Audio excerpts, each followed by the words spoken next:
وہ امپریس ہوتی ہے اور پھر وہ وہاں پہ کہتی ہے کہ میں سلمان کے ساتھ اپنے رب کے سامنے سر تسلیم خم کرتی ہوں، جو میں شرک کرتی رہی میں اللہ کی طرف رجوع لاتی ہوں، اور وہ اسلام قبول کرتی ہے۔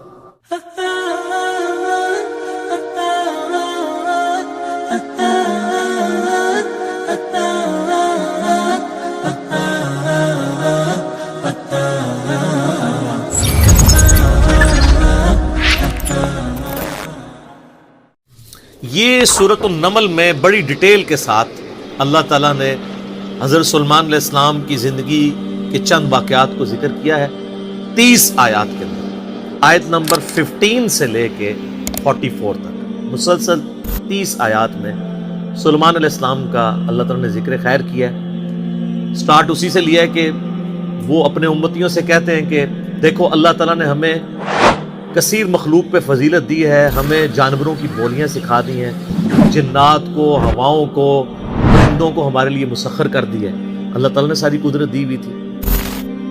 اور وہیں پر یہ بھی ذکر آتا ہے کہ ان کی فوج کے لشکروں میں تمام جن، انسان اور جاندار جتنے بھی ہیں ان میں سے ہر ایک کی ان کی علیحدہ فوج تھی، جس طرح آج کل آپ کہتے ہیں نا یعنی ایئر فورس، آرمی، نیوی، ان کے پاس نیوی کے لیے بھی جنات موجود تھے، ایئر فورس سارے پرندے ان کے حکم پہ مسخر تھے، ہوا ان کے حکم سے چلتی تھی، اور انسان بھی موجود تھے۔ اور پھر اسی میں ذکر آتا ہے جس کی وجہ سے سورت کا نام ہی سورہ النمل ہے۔ نمل عربی میں کہتے ہیں چیونٹی کو۔ وہ اپنے لشکر کے سمیت گزر رہے تھے تو چند چیونٹیاں تھیں، ان کی ملکہ ان کو کہتی ہے، قرآن نے اس کا قول نقل کیا ہے کہ سلیمان علیہ السلام اپنے لشکر سمیت آ رہے ہیں، کہیں ایسا نہ ہو بے خبری میں وہ ہمیں پاؤں کے نیچے کچل دیں۔ تو پھر وہ چیونٹی باقی چیونٹیوں کو کہتی ہے کہ تم لوگ اپنے بلوں میں چلی جاؤ۔ یعنی چیونٹیوں کا یہ عقیدہ تھا کہ حضرت سلیمان علیہ السلام اور ان کے جتنے صحابہ ہیں ان کو علم غیب کوئی نہیں ہے، کیونکہ تبھی تو کچل دیں گے نا، الا یہ کہ اللہ ان کو بتا دے۔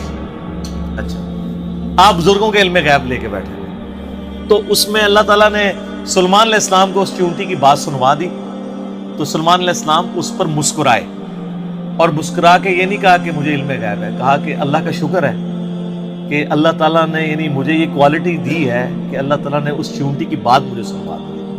ہر جگہ آپ کو سلیمان علیہ السلام کا کریکٹر نظر آئے گا گاڈ اورینٹڈ۔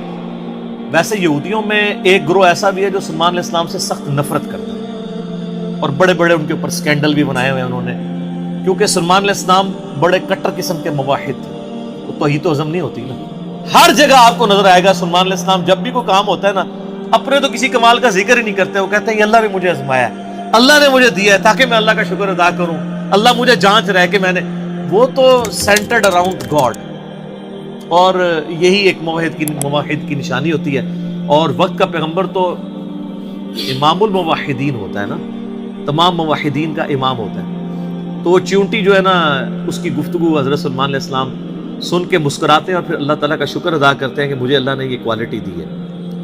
اس کے بعد پھر ذکر آتا ہے کہ اسی دعا میں وہ کہتے ہیں کہ اے اللہ مجھے بخش دے، مجھے اپنی رحمت سے اپنے نیک بندوں میں داخل فرما، اور یہ جو تو نے مجھے اس طرح کی نعمتیں دی ہیں تو مجھے اس قابل بنا کے میں تیری نعمتوں کا شکر ادا کروں۔ اور یہاں کہتے ہیں بزرگوں کا کمال ہے، فلاں کی نگاہ کرم، حالانکہ وہ کہہ سکتے تھے میرے ابا جی دیاں دعاواں نے، انہوں دا فیض ہے، میں انہوں دا ہی مرید ہوں نا، ابا وہ ہے بھی تھا، داؤد علیہ السلام پیغمبر تھے، سب کچھ گاڈ اورینٹڈ۔ ایک پیغمبر کا باپ بھی پیغمبر ہے تو وہ اپنی کسی کوالٹی کو اپنے پیر کی طرف منسوب نہیں کر رہا، جو واقعی جینون پیر ہے اللہ کی طرف منسوب۔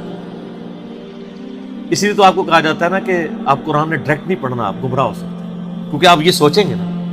تو اس لیے تو ہم کہتے ہیں مرنے سے پہلے اے مسلمان کر لے اس پہ غور، کتابوں کا خدا اور ہے، بابوں کا خدا اور جب تم غور کر لو اس کے بعد ایک بار یہ بھی کہنا کہ نہ میں وہابی نہ میں بابی، میں ہوں مسلم علمی کتاب، نہ ہم سو کالڈ وہابی ہیں، کوئی علمی بات کرے تو اس کو کہتے ہیں وہابی ہے، اور نہ ہم بابوں کا دفاع کرنے والے بابی ہیں، ہم علمی کتابی مسلم ہیں، الحمدللہ۔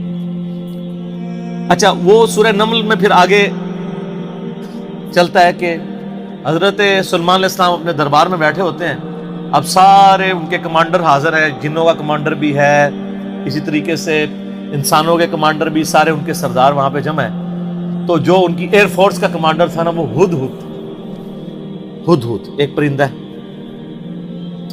جس کی بڑی خوبصورت سی کلگی ہوتی ہے، جیسے مرغے کی ہوتی ہے، اور بڑا ایکسٹرا آرڈنری پرندہ ہے۔ آپ جا کے گوگل پہ سرچ کریں، یوٹیوب پہ اس کی ویڈیوز دیکھیں کہ اللہ نے اس کو کیا صلاحیتیں دی۔ وہ ان کا سمجھ لیں ایئر فورس کا چیف تھا۔ تو آپ نے فرمایا وہ کدھر غائب ہے، اور پھر ساتھ فرمایا کہ وہ اپنی غیر حاضری کی کوئی جسٹیفیکیشن مجھے پیش کرے، اور اگر اس نے کوئی ایسی جسٹیفیکیشن نہ پیش کی کہ وہ میرے دربار سے غائب کیوں ہے، تو میں اسے سزا دوں گا یا میں اسے ذبح کروں۔ بس یہ آپ ورڈک بولتے ہیں تو تھوڑی دیر بعد ہدہد آ جاتا ہے اور وہ اپنی جسٹیفیکیشن پیش کرتا ہے۔ اب ظاہر ہے وہ میں نے بتایا کہ سورہ نمل میں ہی آتا ہے کہ اللہ تعالیٰ نے جانوروں کی بولیاں سکھا دی تھی۔ تو حضرت سلمان علیہ السلام مجھ سے پوچھتے ہیں کہ بتاؤ سر پھر ہدہد دیکھیں کڈا پکا مواحد سی۔ وہ کہتا ہے کہ اے سلمان علیہ السلام، میں آپ کے لیے ایک ایسی خبر لے کے آؤں جو آپ کے علم میں بھی نہیں ہے۔ بابی نہیں تھا ہدہد نا۔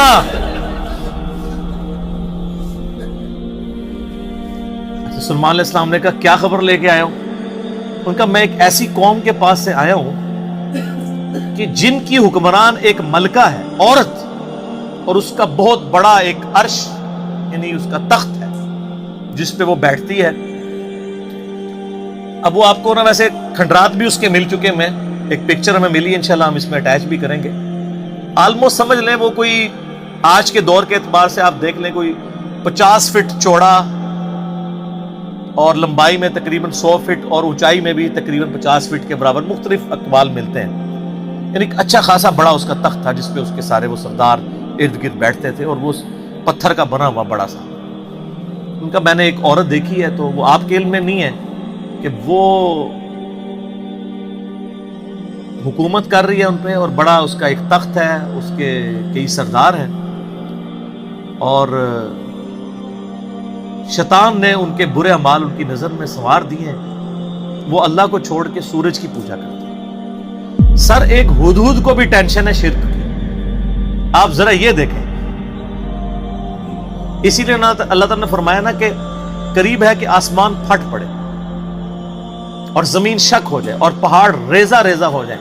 ام دعوا للرحمن ولدا، جو رحمان کے لیے بیٹا تجویز کرتے ہیں، اگر یہ شرک کی تکلیف کا احساس یہ آسمان، زمین اور پہاڑوں پہ ہو تو یہ بھی دب جائیں اس سے کہ اللہ کے لیے اس طرح کی باتیں لوگ کرتے ہیں۔ تو اور پھر وہ کہتا ہے کہ اب ہدہد کی بھی آپ تقریر دیکھیں جناب، کہ شیطان نے برے اعمال ان کی نظروں میں سنوار دی ہیں، اللہ کو چھوڑ کے وہ سورج کی پوجا کر رہے ہیں، حالانکہ عظمت اس اللہ کی ہے جو زمین و آسمان کا مالک ہے۔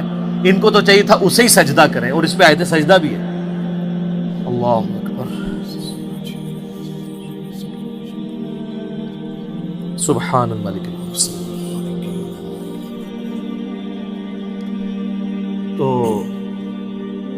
اب حضرت سلمان علیہ السلام چونکہ توحید کے امام ہیں، دنیا پہ اللہ تعالیٰ کے ریپریزنٹیٹیو ہیں، جب وہ یہ بات سنتے ہیں نا تو وہ کہتے ہیں میں تیری اس بات کی تصدیق کروں گا کہ تو سچ کہہ رہا ہے یا جھوٹا بہانہ تو نہیں کہیں کر رہا تو، ورنہ تو حضرت سلمان علیہ السلام کہتے ہیں کہ ہاں مجھے تو پہلے علم غیب اللہ تعالیٰ نے دیا ہوا ہے، میں تو دوروں میں دیکھ سکتا ہوں، وہ تو اللہ دکھائے گا تو دیکھیں گے۔ حضرت سلمان علیہ السلام نے ایک خط لکھا اور اس ہدہد کو کہا۔ اچھا یہ کوئی سٹوری نہیں ہے جو آپ کے علماء بیان کر رہے ہوتے ہیں، یہ ورڈ بائی ورڈ سورہ النمل آیت نمبر جو ہے وہ 15 سے لے کے 44 تک 30 آیات ہے۔ جو چیز ان آیات سے ہٹ کے آئے گی میں اس کو مینشن بھی کروں۔ تو وہ خط لکھ کے دیتے ہیں کہ یہ خط لے جاؤ اور جا کے ملکہ جو ادھر کیا ہے، ملکہ بلقیس جو ہے یہ اسرائیلی روایتوں میں آتا ہے، قرآن میں صرف ایک عورت کا ذکر ہے کہ جو حکومت کرتی ہے، اور خط اس کو دے کے پھر دیکھنا اس کا کیا جواب دیتے ہیں۔ ہدہد جناب لے کے خط پہنچا ہے اور جا کے اب ہدہد ایک خط لے کے آ رہا ہو اور ملکہ کے وہ جا کے بیڈ روم میں سیدھا جا کے لینڈ کرتا ہے، کوئی سیکیورٹی گارڈ کوئی کچھ نہیں روک سکتا، وہ کھڑکی سے آ کے اس میں لینڈ کر کے سامنے لا کے اس کے خط پھینکتا ہے۔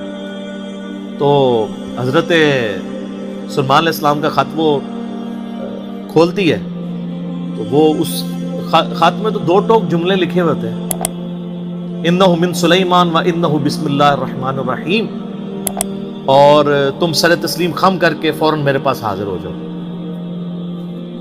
بس یہ 2 لائنوں کا ایک جملہ ہوتا ہے. جب وہ اپنے سرداروں سے مشورہ کرتی ہے تو وہ کہتی ہے میرے پاس ایک معزز خط آیا ہے، اور یہ معزز خط سلیمان کی جانب سے ہے. انہ من سلیمان، سورہ النمل آیت نمبر 30. یہ واحد مقام ہے جہاں سورت کے اندر بسم اللہ شریف آئی ہے. ایک عزت والا خط آیا ہے. عزت والا وہ اس لیے کہتی ہے وہ اس کو پتا چل گیا کہ غیر معمولی بندہ ہے کہ ہدہد جس کا خط لے کے آ رہا ہے میرے پاس.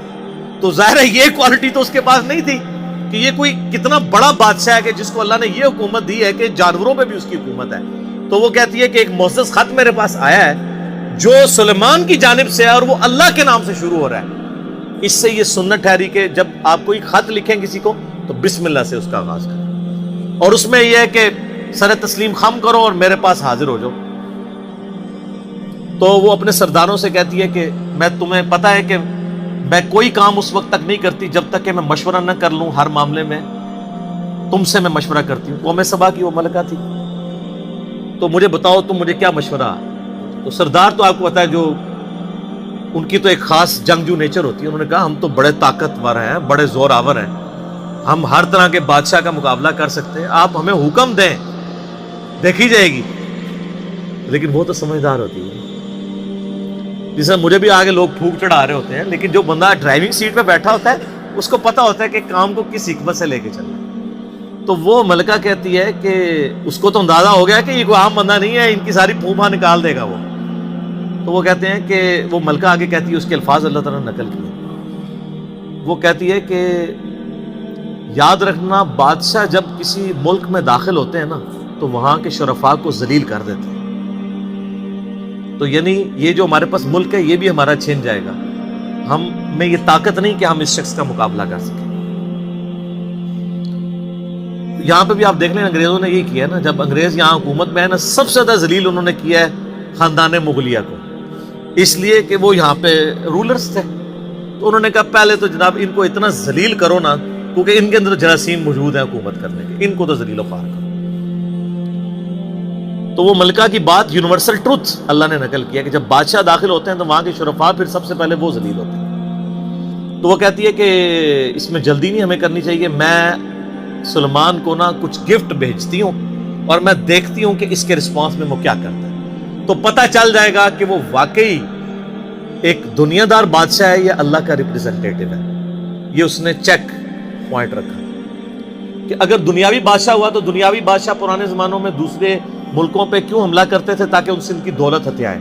تو اگر ہم جزیہ دینے پہ آمادہ ہو جائیں اور سالانہ ہم ایک رقم مقرر کر لیں گے اتنا آپ کو ٹیکس یا جزیہ دیا کریں گے تو وہ ٹل جائے گا. تو وہ بڑے زیادہ تحائف دے کے نا ایلچی روانہ کرتی ہے سلیمان علیہ السلام کے پاس. اور وہاں پہ سلیمان علیہ السلام کے پاس جب وہ ایلچی پہنچتے ہیں تو سلیمان علیہ السلام تو اسٹریٹ فارورڈ ان کو جواب دیتے ہیں کہ مجھے جو کچھ اللہ نے دیا ہے تمہاری یہ دنیا کی حقیر دولت اس کے مقابلے میں کچھ نہیں ہے. مجھے تو اللہ نے کیا حکومت دی ہوئی ہے. تو بلکہ سورہ نمل میں اللہ تعالیٰ نے ان کی دعا بھی نقل کی ہے. سلیمان علیہ السلام کہتے ہیں اللہ مجھے ایسی حکومت دینا جو میرے بعد پھر کسی کو نہ ملے. اور انسانی تاریخ میں سلیمان علیہ السلام سے بڑا بادشاہ نہ ان سے پہلے کو گزرا ہے نہ بعد میں جس کو اس لیول کی اللہ تعالیٰ نے حکومت دی ہو.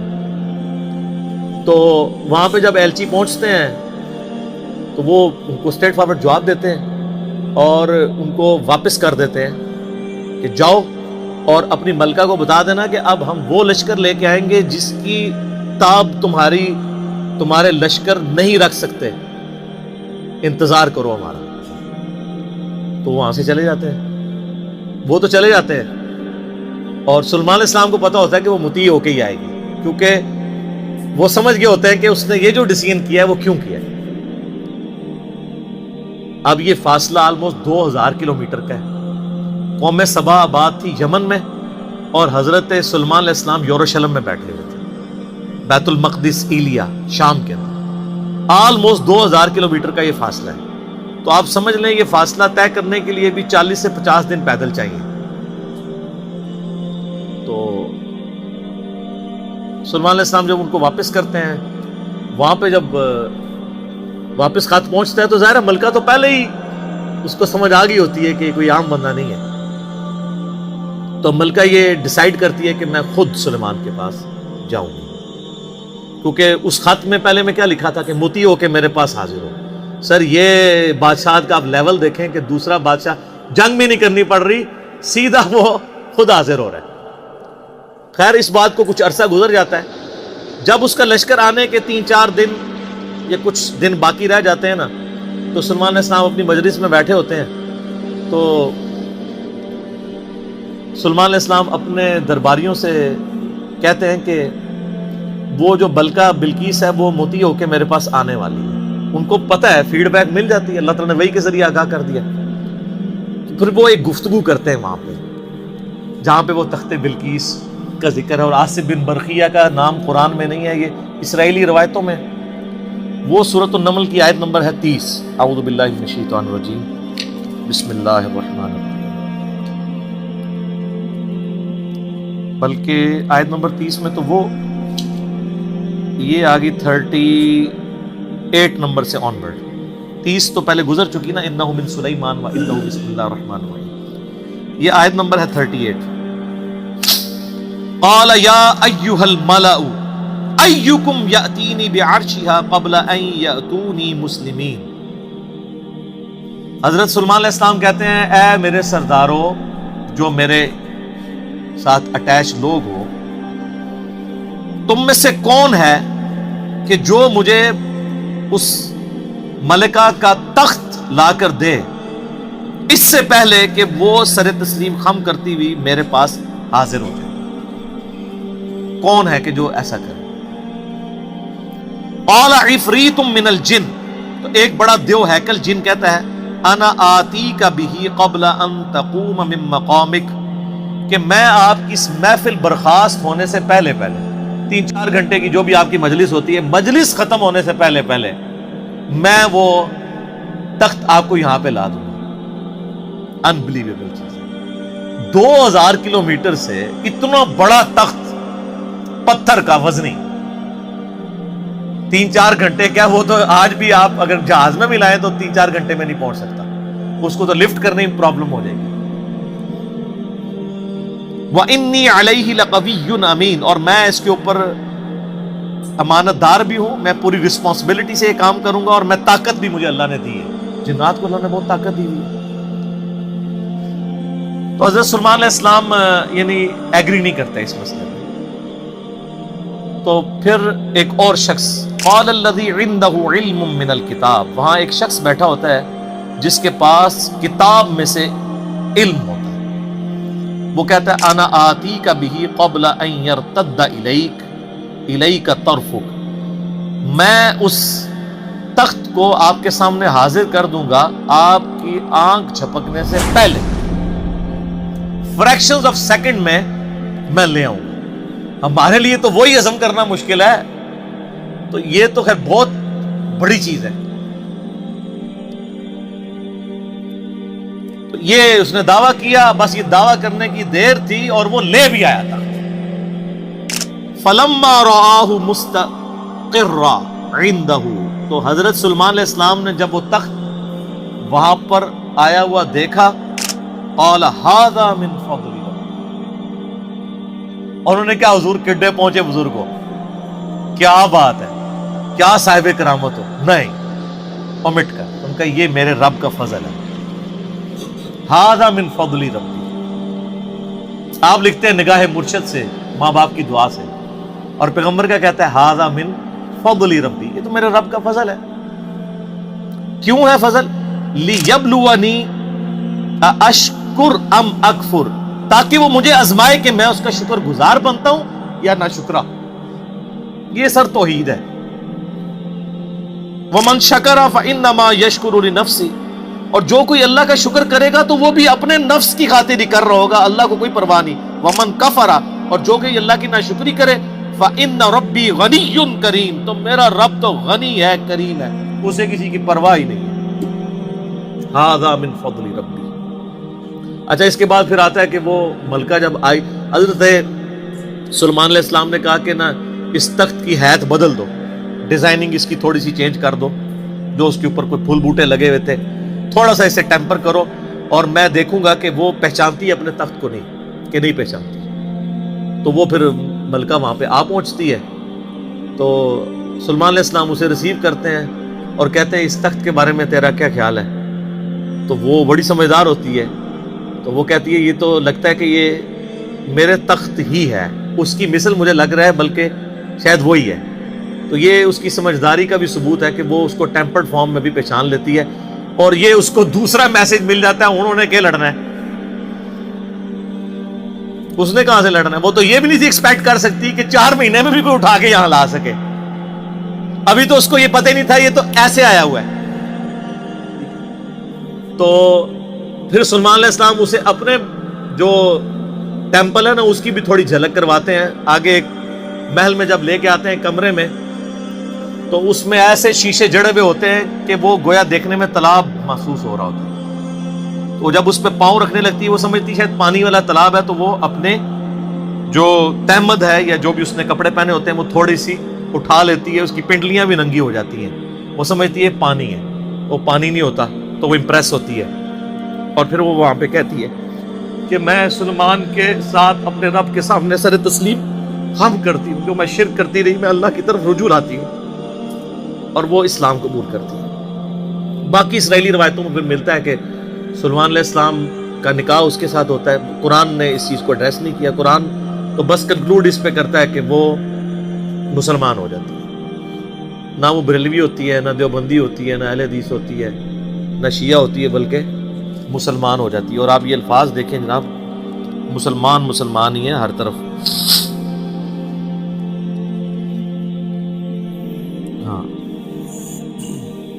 قالت رب انی ظلمت نفسی، وہ کہتی ہے میرے رب میں اپنی جان پہ ظلم کرتی رہی اس سے پہلے، واسلمت مع سلیمان للہ رب العالمین، اور میں سلیمان کے ساتھ سر تسلیم خم کرتی ہوں اس رب کے سامنے، اللہ کے سامنے جو سارے جہانوں کا پالنے والا ہے، میں سر تسلیم خم کرتی ہوں، میں مسلم ہوتی ہوں۔ تو وہ اپنا آپ اپنے رب کے حضور سر تسلیم خم کر دی۔